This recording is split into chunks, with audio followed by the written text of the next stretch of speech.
Good afternoon, good morning, or good evening for some of you, wherever you are in the country. So, I do want to welcome you to the webinar today. Bunifu Learning for Life is sponsoring 10 super easy steps to making digital learning accessible. So, I do have a co-presenter that will be supporting some of the content on how we can really support you with the basics around accessibility. So I'm actually going to share my screen because I have a wonderful PowerPoint for you. So you should be able to see my screen here with just the title slide. And I am going to walk you through some of the uh, controls or features of the workshop today. So these are some of the things that we will be using. Um, we will, of course, use the chat to ask questions, for you to submit any questions or any information. We also would like you to stay muted, and if you can, turn on your cameras because we would love to be able to see you. But if not, that's fine. And then we'll also be using some of the features at the top where you can click more. Again, we want to make sure that the webinar today is very interactive. And so we're gonna, ask you to engage in some different ways, but we definitely want to make sure that your learning or workshop experience is a good one.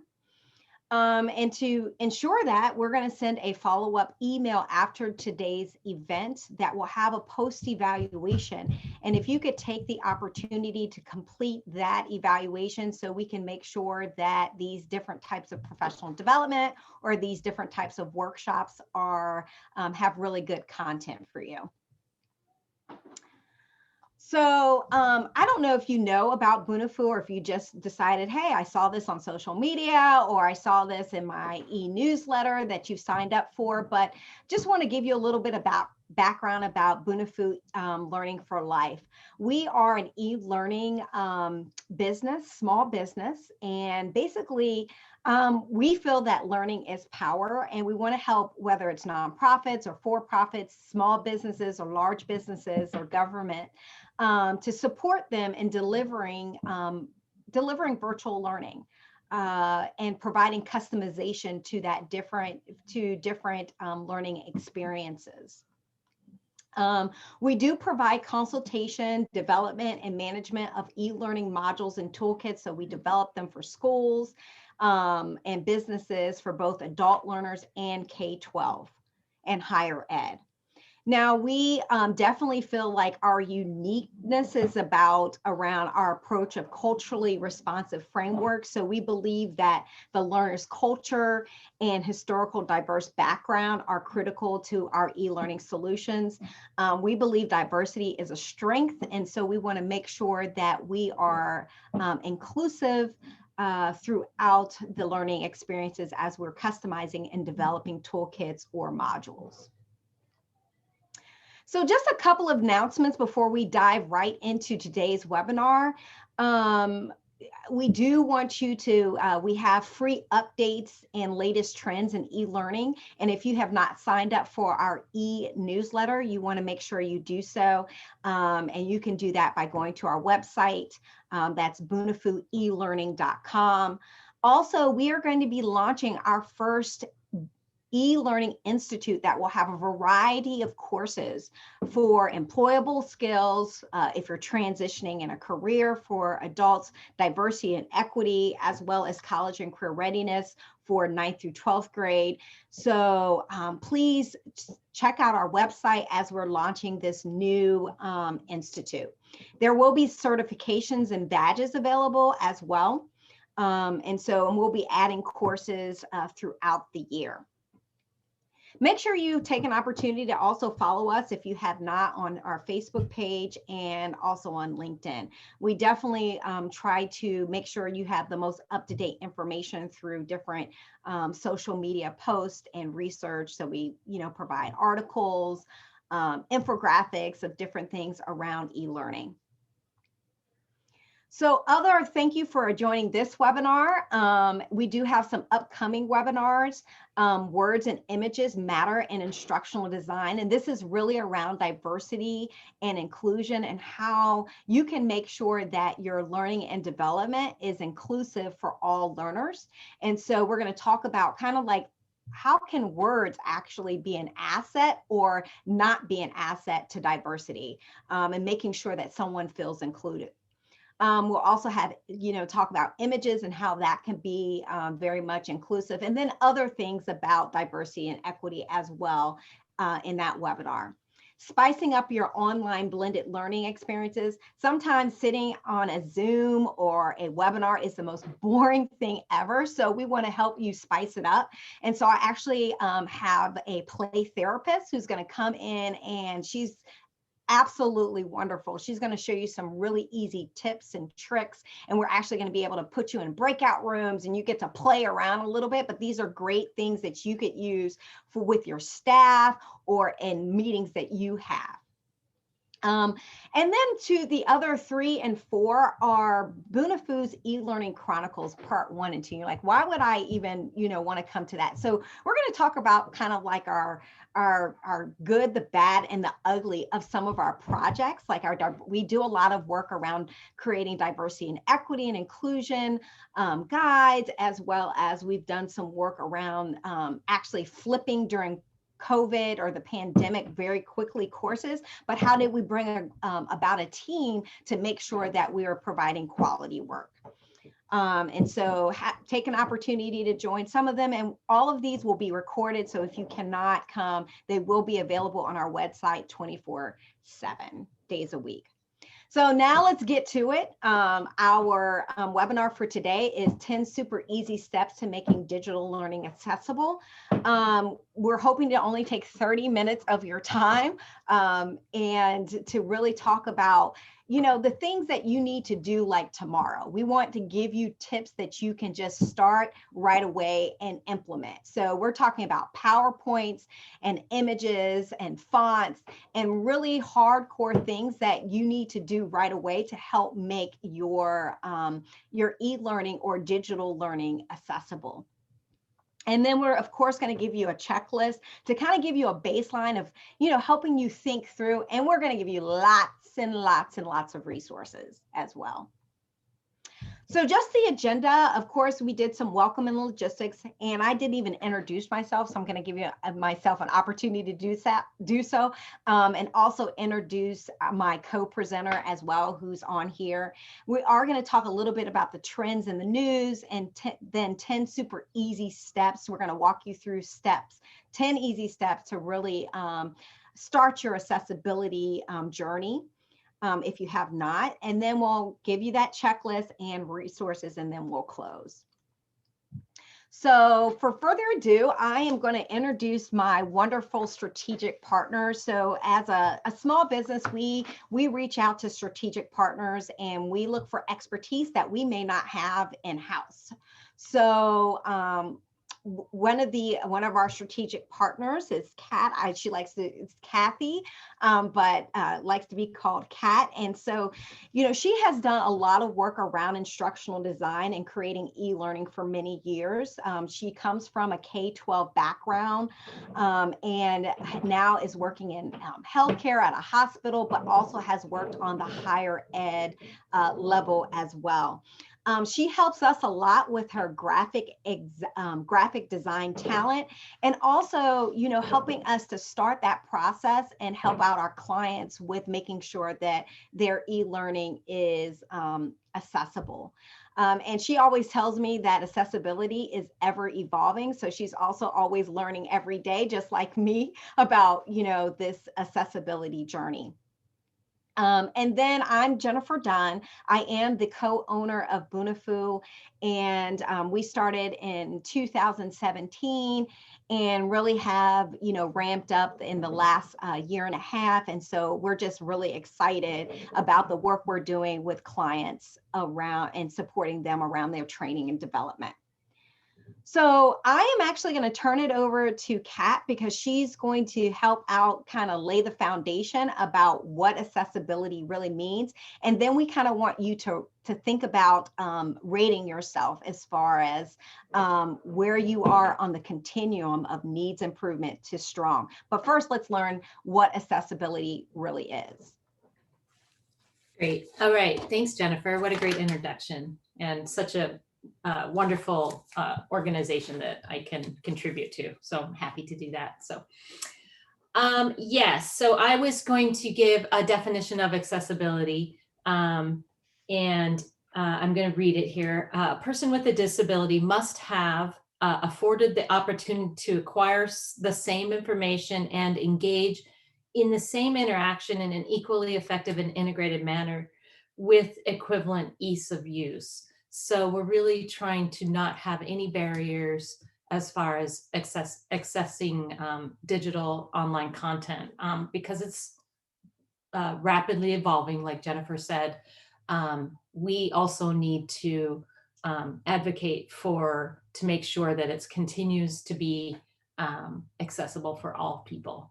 I feel really strongly about that, and this is my life work. So if you're not there, or if you're concerned about that, it's okay. we're all in this together. So if it's not available, if you don't have all the accessibility things in place, just make sure that you have an equally effective plan in place, or at least a plan of how you're going to get there. So I also wanted to go back to where some of these standards come from. And I spent some time in the K-12 environment as a special ed teacher and also an art teacher. And so a lot of our work that we did, additionally, let me just add that 16 years of that time was on Indian reservation in Montana. And we did a lot of work with the Office of Civil Rights. And really a lot of this work that we're talking about falls under that, under the Office of Civil Rights. The Web Content Accessibility Guidelines, WCAG, is published by the W3 Consortium. The W3 Consortium was a group of folks and organizations and companies that got together maybe about 20 years ago to develop some standards across all platforms, so that different companies weren't developing their own separate processes, like what we experienced kind of like with Adobe and Microsoft. Like, we wanted to make sure that somebody was kind of watching and advocating for the general public. So WCAG is the nationally recognized standard required by the Office of Civil Rights. So that's why that's what we use to sort of guide us in this work. Do you want to go to the next slide, Jennifer? Video. Jennifer's running the show. Running the show, Harley running the show. There we go. So thank you, Kat. I think that was a great segue to, I know as a small business owner, sometimes everything can just be so daunting, and there's just a lot to do. And accessibility may be put on the back burner, whether you're a small business or if you are a school, whether on the K-12 level or higher ed. And we had to change so quickly when the pandemic hit, where everything was online, and then we were just trying to put everything online. We weren't thinking about how accessible it is. And then I think Kat, I don't know if she mentioned that it's a civil right that we make sure that we are trying to make this digital content accessible. And that it's really important that we need to start, or at least have a plan in place to make that happen. So here is a continuum or rating scale. And for some of you, and I would like you to just put in the chat your accessibility rating. Like, are you at a place where, hey, we're like the lowest in the total point. We don't have a plan. We don't have, anything. It's like we need some improvement. Or we're kind of like in the middle where, hey, we know there's some accessibility, challenges we're starting to implement, and we're doing some good things. But we still have to continue training with our staff, or, throughout the organization. We still have to have some consistency. Or you're really, really strong and you have an office. Some places have an office that are in place to make this happen, and they have a plan and they're rolling out that plan. And so take an opportunity to just chat in the chat section and just put in where you are. So I see some of you are like beginning stages. I see that. And just starting and need to know where to start. And some of you, okay, at the middle. And some of you are saying, hey, it's ever evolving, that you're learning. And, we're ever evolving, especially with, as technology is changing, things are moving and changing. So I totally agree with that statement. So I'm going to go ahead and move on. I am going to show this. This is like a 3-minute news report of where people are as far as accessibility of businesses and lawsuits that have come about around accessibility. So I'm just going to go ahead and play this and definitely put on the closed caption. Fight for accessibility or personal profit? Contact 5 investigator Katie Legron's ongoing series into excessive ADA lawsuits discovers Florida business owners are now being sued over a violation you've probably never thought of. If you think the ADA is limited to ramps and parking spaces, meet Louise Payton. Blank, which is your favorite city park? Which is your favorite city park? Blind since birth, she's learned to navigate the world without sight. Hit this letter. Account information. And the World Wide Web is no exception. Every day I'm online, Wrapping to top. doing something with the paper, Heading level 1, the new web track. the internet. Tab. I even read the Wall Street Journal. Tab. All tab. Type in text. A screen reader literally reads websites to Louise. I-teen : But a new wave of lawsuits filed in the Sunshine State reveal many Florida businesses are dark to the disabled. Oh, come on. Why is it not showing up? You might as well be locked out. Our latest investigation into excessive ADA lawsuits uncovers Florida business owners are now being sued for having websites that are not ADA compliant. While the majority are being filed in South Florida by the same Miami-based attorney, numbers show these web suits are on the rise, from just a couple in 2015 to more than 130 a year later. Follow the money. Florida Representative Tom Leaks believes it's the next era in ADA abuse. If there's a new way to gin up a lawsuit and to get themselves into a point of leverage where they can collect attorney's fees, they'll find it. I think it's an easy way for lawyers to pursue ADA lawsuits. Scott Trachtenberg knows all about it. His small business was sued over it 3.5 years ago. When I was served, my initial reaction was surprise, frustration. But after spending thousands of dollars to make his website ADA compliant, Scott realized something bigger. I am yet to meet anybody that's aware of this. Which is how Scott's new business was born. Test your website for ADA compliance. Today, he works to make other businesses website friendly to the disabled. I think that this is something that's only going to become a much larger issue. www. What happened? It's not showing up. A new wave of ADA lawsuits sparking the same old debate. There are times when I've gotten frustrated and just walked away from a website because I couldn't access it. Are these cases advocating accessibility for people like Louise Payton? Radio button not checked. Jurassic Park. Jurassic Park. Or personal profit for those who file them? The new web track sample called Katie Legron, WPTV News, Channel 5. A bill aimed at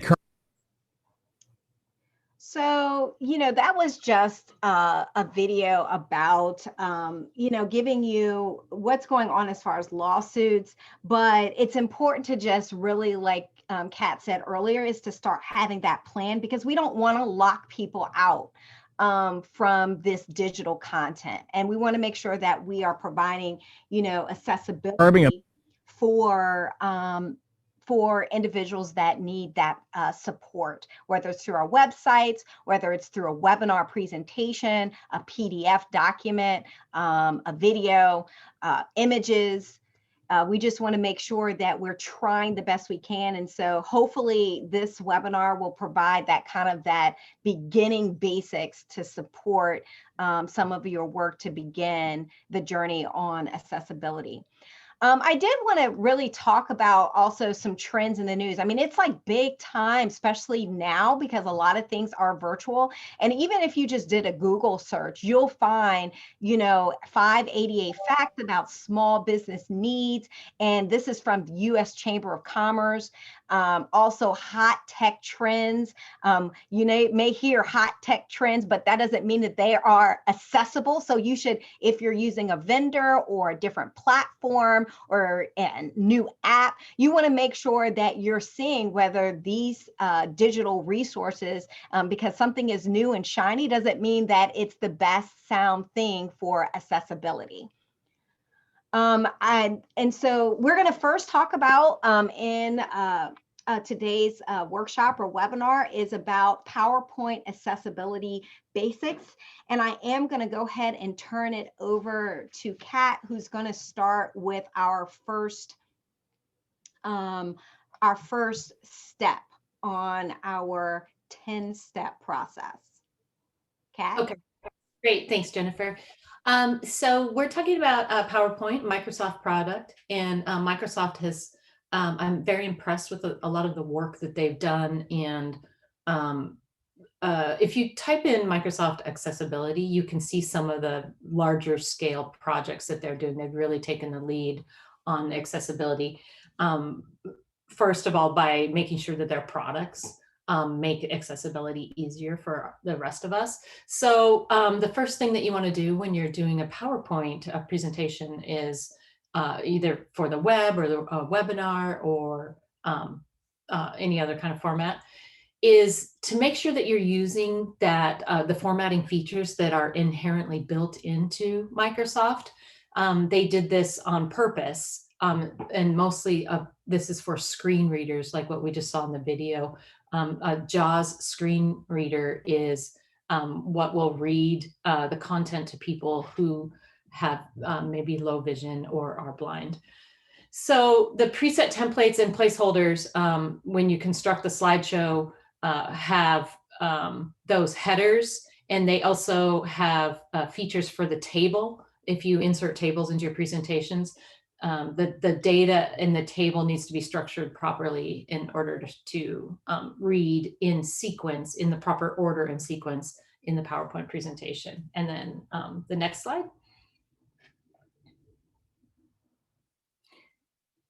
is, okay, a good segue into this. The content is rendered in the proper order. So in order to do this, you can go to the selection pane to arrange contents of the slide to offer a logical reading order by the user's assistive technology. So I think, yeah, if we go to the next slide, I did a little screenshot of where that selection pane is. So if you ever have difficulty finding where that pane is, you're like, there's so many of them. I just use the search bar each time, and I have to do this every time because I'm like, until I get more fluent with it. And so that's okay, but we're just going to give you a couple panes that are pop-out panes that will help you. So this one is called the selection pane, and if you use you'll see that it shows up the order in which the JAWS reader or the assistive technology reader is going to read the content of the slide. So it says, although counterintuitive, the last item, the object shape text box, each of those has a title. Listed in the selection panel will be the first item in the reading order, and then the first item listed will be the last read by the screen reader. So in that selection pane, you can actually rename things by double clicking on it and then typing in the new name. And then you can just slide it up and down, whichever order you want it to be in. I don't actually have a JAWS reader, but the university that I work for does. So some afternoon when campus opens up again, I'm going to go over there and test it, just because, I'm the kind of person that needs to see it in order to understand it. And because of it, it's so important to me. Right now, so the organization I work for is both a university, it's a university, a research center, and also a working hospital. Currently, I'll just share with you that we have 2 nurses that are new nurses to the organization who are both blind. And so it's been really exciting for us to assist these nurses in, navigating all the onboarding documentation that they need to learn. And we're like, well, how's this going to work? And I think I shared with Jennifer, it's like, I don't know how it's going to work, but we need to figure it out. So we're doing that. In addition, we have 2 HR people who need sign language interpreters. So we've spent some time and resources to make sure that all of our meetings have sign language interpreters. So that's exciting work too. And so those are just 2 examples of kind of where we're going and getting prepared and making sure we're ADA compliant on everything and inclusive. Okay, the next slide. So this is the third point is this is something really simple that you can do. And Jennifer and I have been doing a lot of work in this area. All of your images, including graphs and charts, need to have an alternative text, alt text, we call it for short, to format the picture dialogue. And this is really just important for folks who are accessing the content via a JAWS reader, that the image, it will tell them what the image is. So there's a variety of different types of images. If the images are infographics or educational, you need to probably write a little bit more description and title. If the image is just a decorative item, which we have some decorative items in this PowerPoint. For example, the color bar that is on the bottom of the slides, that's a decorative image. It doesn't contribute to the educational process at all or the learning. So we can just write decorative image in there, but do spend some time explaining images that have complex, contribute to the educational experience. Let's go to the next slide. Maybe I already said all this. Yes, textual alternative. Okay, so this just tells you how to do it. So what you do is, I'm on slide 19. There we go. If you just right click, so for example, that format picture is just a screenshot of how you do it. So if you right click on that, you can just type in the name or the title and the description of that title.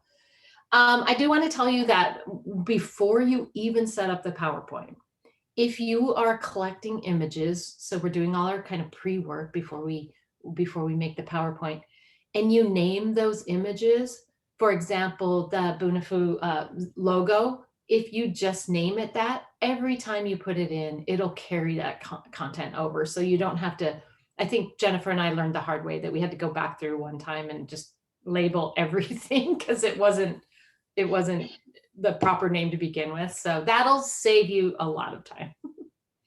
That's right.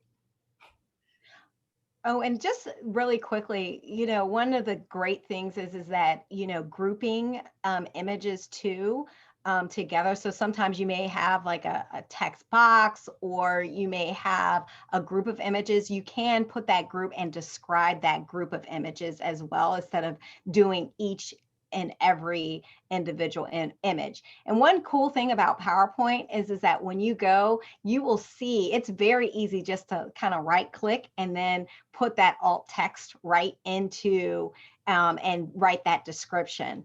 And I'm always really very simple in my description. And but when it comes to like charts and graphs, I am a little bit more descriptive by writing a descriptive paragraph about that, graph and chart. But I also try to keep my charts and graph a little bit more simple. Yeah.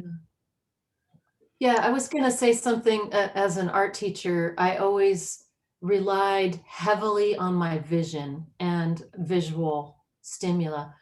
And so have any of you ever been in a situation where you haven't had full functionality of your eyes? So I just wanted to say that disability sometimes can be situational. For example, you go to the eye doctor and you get those shots that make your eyes dilate, and then like the rest of the day, you're like, oh, I can't see. And then it can also be temporary. So like you might have an injury to your eyes that for like a week or something, you can't see, or it could be permanent. So at any point in our lives, we could be temporarily disabled. So it's good. I think that's important because really what this is about building empathy. Like trying to build empathy for another person's experience on this planet and how they're accessing things, I think is really kind of a starting point or a framework from where we can build the rest of this. And that really expands to all disabilities and when we're talking about inclusivity. So just to reiterate that point. Okay, so AIM is a site that you can use to check the color contrast. So this is another one, especially for folks who are colorblind, which I'm not sure about the percentage of folks that it affects, but we have a few here at the hospital. We have a doctor who's colorblind, and so we need to make sure that all of our content has high contrast. And I, as a former art teacher, just kind of eyeball it by blurring my vision a little bit, like squinting my eyes and seeing if the contrast is high enough. And you can do that right now with like the number 4. Like if you kind of squint your eyes, you can see that has really high contrast. But if you want a more scientific, evidence-based checker, you can go to this site, and the general guidelines are 3:1 ratio for text larger than 18 point, and then 4.51 ratio for smaller text. So in general, even on web pages, I keep my fonts larger than 14 point for sure. We have a partnered with our hospital, is also a veterans hospital, which serves a lot of elderly folks.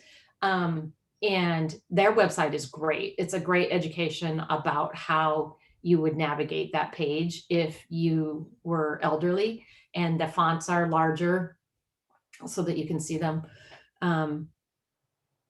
Also, I think now would be a good time to show that website, Jennifer, that I have. Oh, let's go. I'll go through this slide first. Okay. So make sure you use high contrast. You can see the difference there with the light bulb, and then use a readable font size. You can see how difficult that, the right image that says yes is to read. And I also wanted to tell you that a lot of folks think that, well, I'm going to make it the highest contrast possible. I'm going to make it black and white. Well, actually, that's not the best practice. Just a little bit dark gray is a little bit better, because if it's too high a contrast, what happens with your eyes is they vibrate a little bit because they're trying to constantly focus on that. And if it's too high contrast, it causes more of that, eye fatigue. I mean, if that continues on, you'll have eye fatigue. And then at the end of the day, you'll be like, oh man, my eyes, that hurt so much. Like I haven't been blinking and that I've been staring. And so I just also wanted to talk about one other thing, is a sans serif font. All of the text on this page is a sans serif, and that also for web-based digital content is easier to read. Back in the day, we used Times New Roman, which is, if you're not familiar what serifs are, is they're the little like tags or something that are off of each of the letters. That was to ease print reading. Think about New York Times back in the day when it was a piece of paper. But web content generally is better if it's a sans serif font. And I have a web page that I wanted to show you all. I'm going to stop sharing. We're getting good at this, Jennifer. Can you all see my screen? Yeah. Okay, this is a roller skating rink in Portland, where I am in Portland, Oregon. And I wanted to show you this icon that is called the accessibility menu. This is not a plugin. This is actually the web developers took a lot of time to develop this website so that it's accessible. So you can modify according to your needs and customize the page in this panel. So I can make the text bigger, which I need to do that on my phone. I don't know about the rest of you. But like, I like that really big. My daughter looks at my phone, she's like, good grief. Dyslexic friendly, which we'll talk about that in a little bit later. Text spacing, you can spread out the text a little bit. Have you ever taken an eye exam and they ask you to read that bottom line and you're like, gosh, the letters are kind of like melting together? That's where that kerning or leading, where you're spreading out the space between the letters, can really help.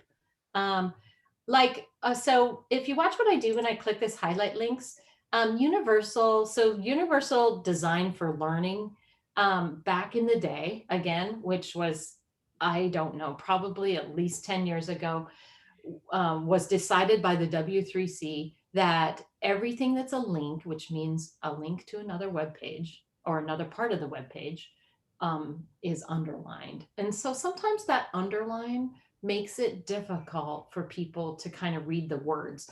And so you can shut that off, or you're like, I want to know where the links are, please show me. So anyway, this is a really great example of how places are moving towards web accessibility content to include everybody.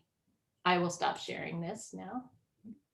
All right, so I'm going to pick up, and Kat actually has, gone further than in our presentation, but I do want to go back to the PowerPoint really quick, and then we're going to move to website accessibility as well to talk a little bit more.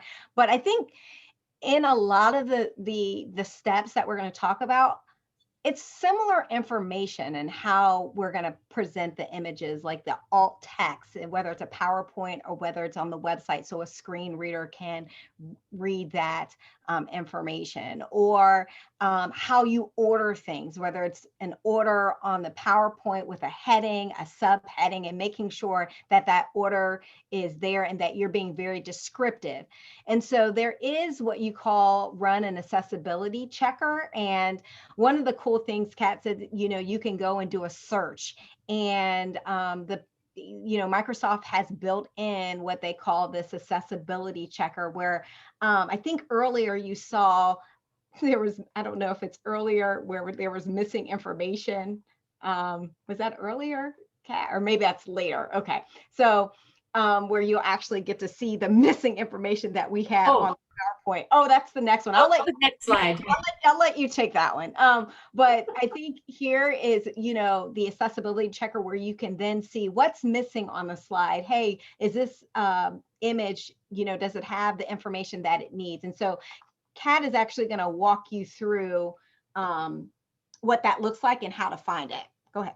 Great. Oh, I'm so sorry. I skipped ahead to the website, but we're still in PowerPoint, and we're still talking about PowerPoint and running an accessibility checker on the PowerPoint slide. And when I ran this, I saw that there were some errors, and I was missing alternative text. This is just an example of 36 images. So I would need to go back through and label all of those. Missing a slide title. And so warnings was, remember that Jennifer had that video in there from the news station. So use captions for us. So they're just warning us that, remember to turn on the captions, which Jennifer did. So that was good. And then check reading order. When they're talking about that reading order, did I not talk about this? The headings. You want to make sure it's like heading 1, heading 2, and then the other, bullets that come after that. So sometimes, and I did that in this PowerPoint, is that I didn't use that for, like, example for this page. I didn't use that regular heading 1. I think I typed this in, is why that's showing up. So that's, it's telling me your order is out because you went rogue and you didn't follow that heading order. And then they're telling us that there's other suggested alternative text. And if you're unsure about what that is, you can just expand that little arrow and it'll give you more information about what that is. So really helpful information for your PowerPoint. So just moving on to website accessibility basics. I mean, I think that website that Kat showed is, that whoever did the web developer who created that, it also gives you a vision of what needs to happen for a website to be accessible, to show those images and then to make it larger and then show the contrast. So I think that's awesome that they, went sometimes that far to actually help and support and making sure that their website is accessible. And so, I mean, I think it's a good example just to go and refer back to that website as you're thinking about creating your website to be more accessible. We talked a lot about adding text, and I think, Kat already talked about that earlier with the website and proper headings, and then creating accessible PDFs. The rule of thumb for me with a PDF, sometimes I'm creating the document, whether it's in a Word document or PowerPoint. I find it so much easier to create the actual document and then put it into a PDF, like putting my alt text there and my images into, and to be able to manipulate it before I put it into Adobe PDF. And that has been a rule of thumb for me. Like even when I did this, I did this PowerPoint, and we're going to send you a copy of the PowerPoint. I went back through and I made sure, okay, do I have all the accessibility elements here? Am I missing something? And with the accessibility checker, and I put it in, and then I put it into the PDF document to make it easier. Also, forms on a website. You want to make sure if you sometimes have forms where it says first and last name, postal address. You want to make sure that your forms have labels on it, because think about a screen reader. They're going to have to be able to read those labels in order for the person who may not be, have some sight challenges, that they'll be able to look and to be able to fill out that form. Marking up tables appropriately, we talked about that a little bit, and making sure that you're very descriptive, especially if it's a table or an infographic. And then the color contrast, you can always go back to that website and look at your fonts and making sure that there's white space on your website. But here is a resource. It's through the University of Washington, and they provide a great guide on how to structure web pages and documents. And so if you get an opportunity, it'll tell you how to put your headings and your subheadings and give you different tips and tools on how to make sure your website has all the things that it needs on it. And I'm going to actually let Kat do this, because she's always, she's the graphic designer and the art person. So she puts together really good PowerPoints to kind of show you a visual of the color contrast and text for a website. Yeah, this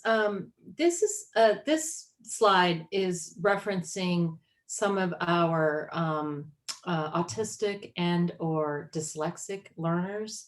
What the kind of the guiding principle for that is to not create experiences that are unpredictable.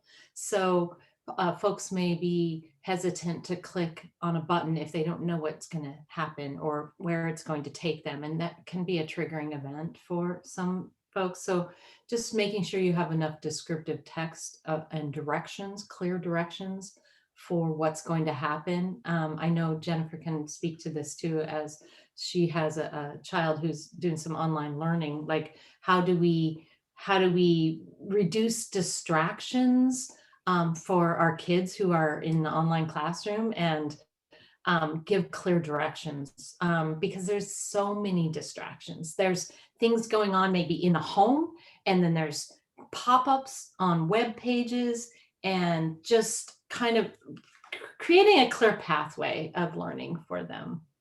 Anything you want to say on that, Jennifer? I'm laughing because just before I started this webinar, he was like, I said, well, I have a meeting, don't come in because I'm about to record a webinar and do this webinar. And he goes, I know you have a webinar because I saw the pop-up of the the calendar invite.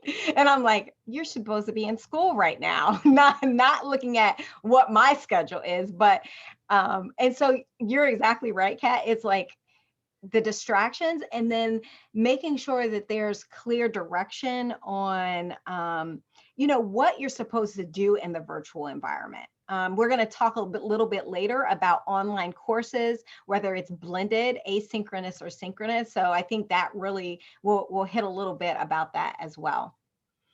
So just moving on, video accessibility basics. So as you saw earlier, when I did the video, I did the closed caption, and that was just YouTube.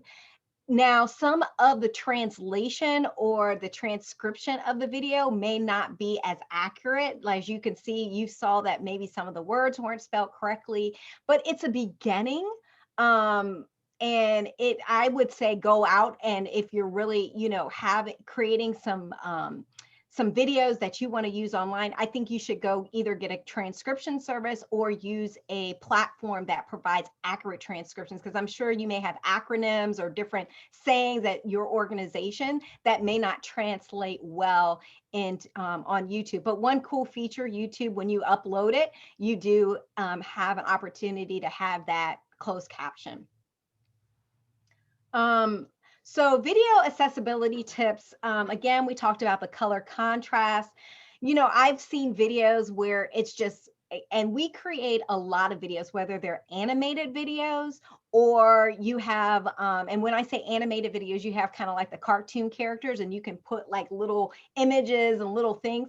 And sometimes if you're not, looking at the video, they have, the images can be a whole lot crowded on the screen or on the video. And so it's really hard to distinguish because you're actually creating that animation. So you want to be very careful how you do that.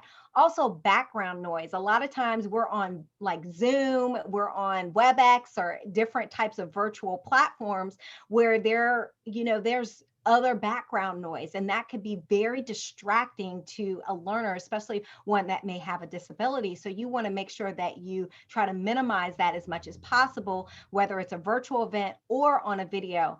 I work a lot with videographers to do some of the work that I do. And one time I was like, turn up the volume as high as you can on the, the back end as we're developing video. And they're like, no, because there's a lot of white noise that could, be very distracting. So if you're creating videos, you want to make sure that you're careful with that or doing any editing. Also making sure, the autoplay is available for people to have access to that. And then the closed captioning. I talked a little bit about the closed captioning, but I think that that's really a beginning. And then if you can't get a closed caption on a video, I don't say this is a best practice, but it is a practice if we're beginning, is to have a transcription, maybe a downloadable transcription of the video. So someone could download, and then a screen reader could read that download so they can know what's in the video visually. Here are just a website of resources. It's a blog. And Video Scriber is a type of video tool that people use for e-learning, but they provide 4 tips to improve video accessibility. I was thinking about that e-learning really is a culmination of all these multimedia things, images, videos. And so I think that's why sometimes we combine all these things together when we talk about them, because we're always thinking about like, oh, okay, so what does that transcript look like in a video versus what does it look like in an e-learning? So that's a really good segue into the next section on teaching online. And one thing I think Kat had, when we were practicing for this, she talked a little bit about mobile and different devices, and making sure that everything, whether it's a website, a PDF, downloadable PDF, that it is accessible and it looks like you can access it on any platform. And some platforms will allow you to view it in these different ways, whether it's through a mobile device, whether it's an iPad or, a laptop or your phone. And how does it look? Because sometimes you could use very large text on a website and it looks great on your laptop, but then you get on a mobile device and it looks crazy and horrible. So you have to be, careful about, what type of platforms that your learners or users or whoever you're providing information to. So a good segue, Kat, about the online courses. We kind of combine everything that we talked about on online courses. So it can sometimes get overwhelming because there's so much you can do with, okay, video, here's some text, here, put a download, here's on a website, let's link it to the website. And then to think about all these pieces and then trying to put it everywhere. And I think the biggest thing is that number one bullet is use clear, consistent layouts and organizing your information. So, and I'm gonna go back to my son, because when we hit the pandemic and that they went virtual, it was like the teachers, it was like a, kid in a candy shop where they were putting everything, where there was a YouTube video and they were sending us links and Zoom links. And I was totally confused of like, where should I go to access this? So it's important that they've gotten so much better. I think the world has gotten so much better hopefully, is that you try to use one platform and merge all these different pieces onto that one platform, and that will help out the organization for that. Our job as instructional designers is to lead the learner to navigate through that learning experience.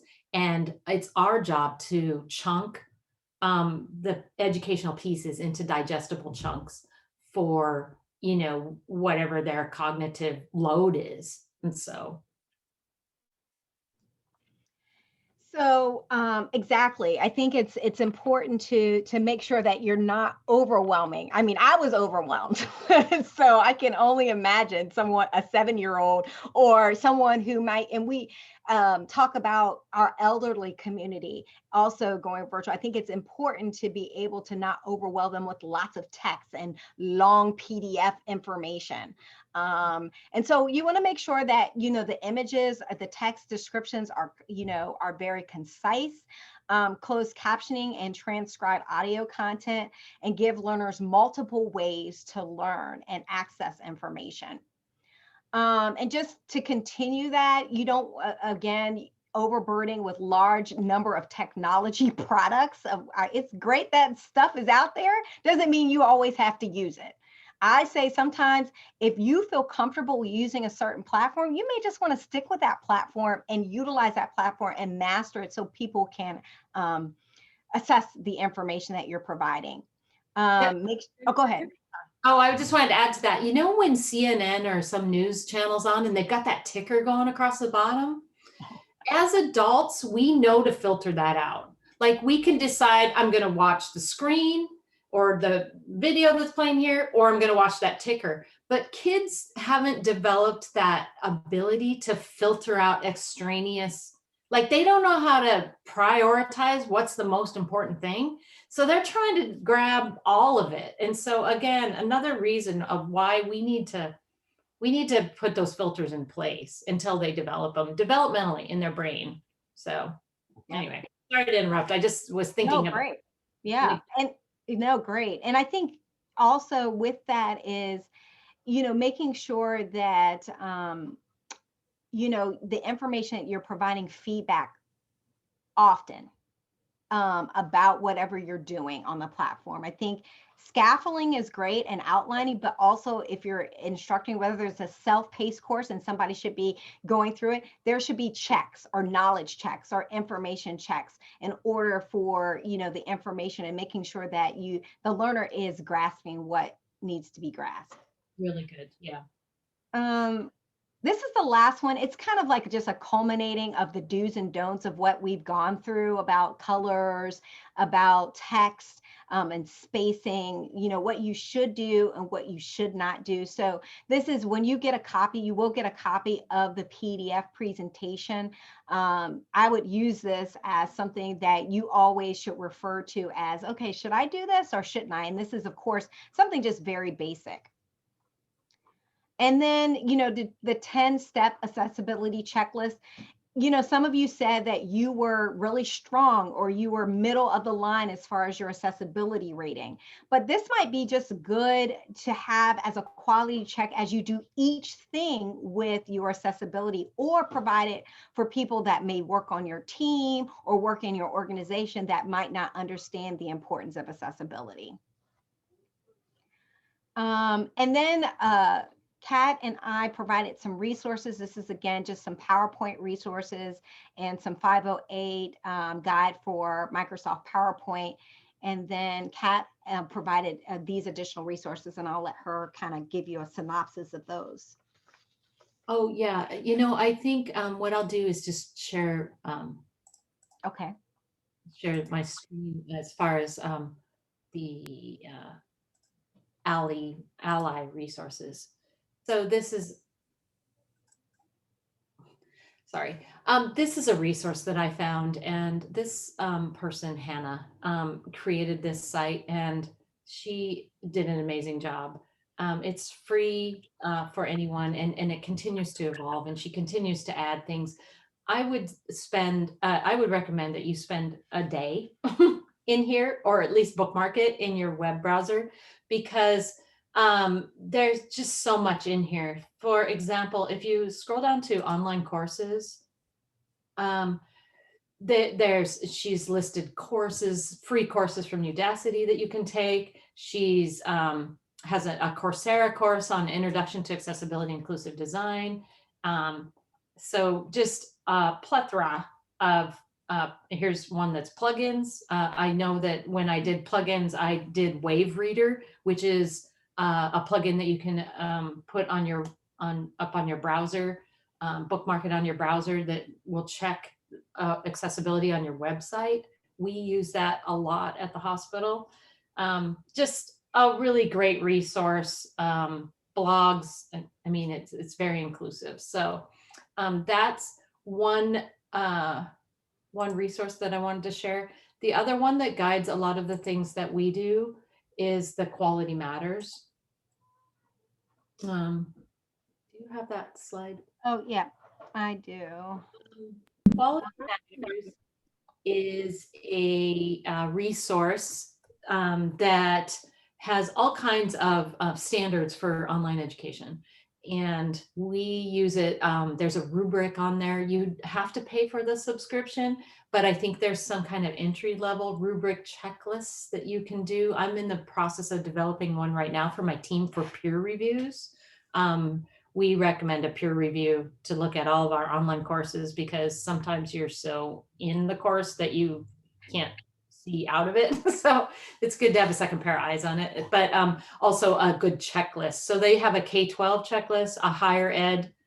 It is mostly education. It's not corporate training or business training, but mostly education training. So I would encourage you to check that out too. So these are just the resources that Kat already talked about, the Ally resources. So make sure you check that out. That's in the PowerPoint, so you have that. So I saw that many of you, if we have some turning into Q&A right now, and I think, I want to be mindful of folks' time. So if you have to log off, take the opportunity to go ahead and log off now, and go ahead and submit your Q&A within the chat. I do want to thank you all for attending today's webinar event. Please take an opportunity to join our next webinars starting in April about the words and images, and talking about those really matter for diversity and inclusion. Again, if you have questions, please feel free or want to, utilize our services here at Bunifu. You can contact me. There's my email and phone number. Also, take an opportunity to review our website for some of the things that we're doing and supporting. And again, we will be having our e-learning institute that will be launching in April. So please make sure you check that out as well. I do want to first of all, I want to thank Kat for helping support this webinar, but also just being an expert. And she doesn't call herself an expert, but being, a supportive strategic partner to make sure that we're in compliance, and, her having that ever learning and evolving mindset to learn more about this work. So I think is absolutely wonderful, and it keeps me, just informed, because she's always sending me links. Hey, Jennifer, did you see this? And did you read this? And just information. So I, Kat, thank you for, presenting with me today. Thanks, Jennifer. Really a pleasure to work with you.